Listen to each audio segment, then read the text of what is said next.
Chapter 20 of Light on Life's Difficulties by James Allen. Light on Life's Sorrows. There is great sorrow in the world. This is one of the supreme facts of life.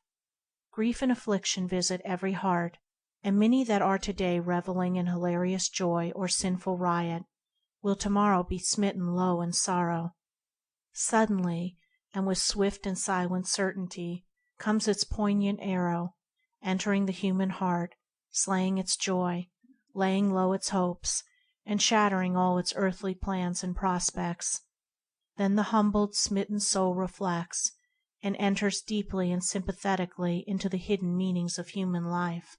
In the dark times of sorrow, men and women approach very near to truth.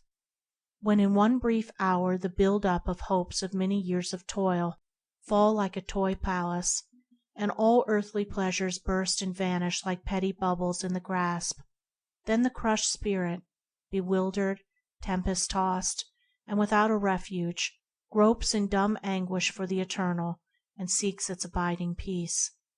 "Blessed are they that mourn," said the teacher of the West, and the teacher of the East declared that "where there is great suffering, there is great bliss." Both of these sayings express the truth that sorrow is a teacher and purifier. Sorrow is not the end of life, though it is, in its consummation, the end of the worldly life. It leads the bewildered spirit into rest and safety, for the end of sorrow is joy and peace. Strong searcher for truth, strenuous fighter against self and passion, seasons of sorrow must be your portion for a time.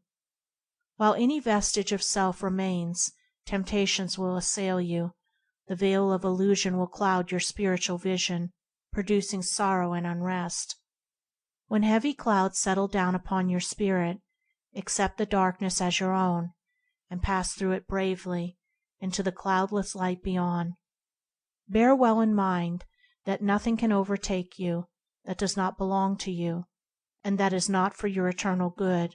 As the poet has truly sung, "Not space nor time, nor deep nor high, can keep my own way from me."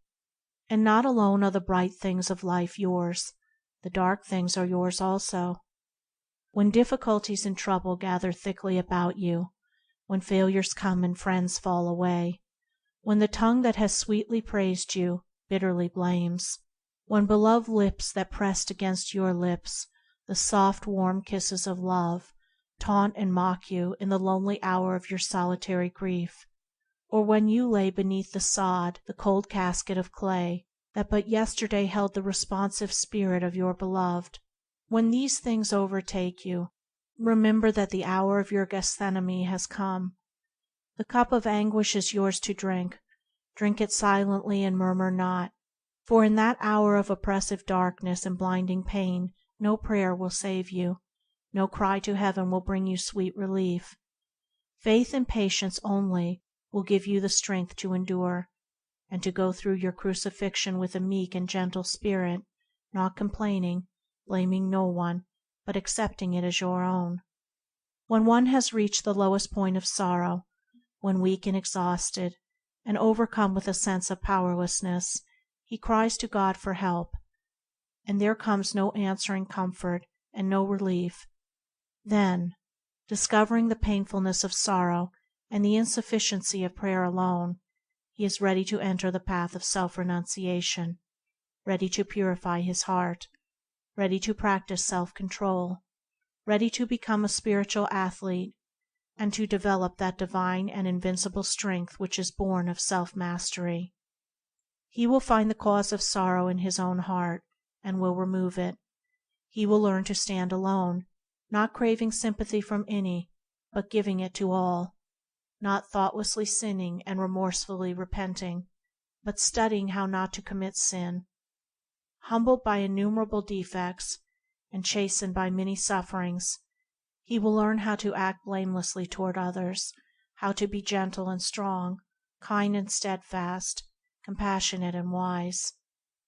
Thus he will gradually rise above sorrow, and at last truth will dawn upon his mind, and he will understand the meaning of abiding peace. His mental eye will be open to perceive the cosmic order. He will be blessed with the vision of the Law, and will receive beatific bliss. When the true order of things is perceived, sorrow is transcended. When the contracted personal self, which hugs its own fleeting pleasures and broods over its own petty disappointments and dissatisfactions, is broken up and cast away, then the larger life of truth enters the mind, bringing bliss and peace, and the universal will takes the place of self. The individual becomes one with humanity. He forgets self in his love for all. His sorrow is swallowed up in the bliss of truth.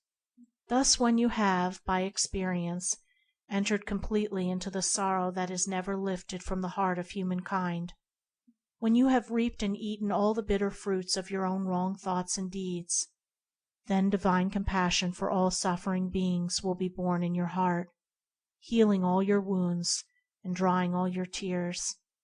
You will rise again into a new and heavenly life, where the sting of sorrow cannot enter, for there is no self there. After the crucifixion comes the transfiguration. The sorrowless state is reached through sorrow, and the wise do not grieve.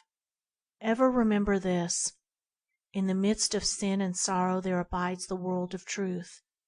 Redemption is at hand. The troubled may find peace, the impure may find purity. Healing awaits the broken-hearted. The weak will be adorned with strength, and the downtrodden will be lifted up and glorified. End of chapter 20.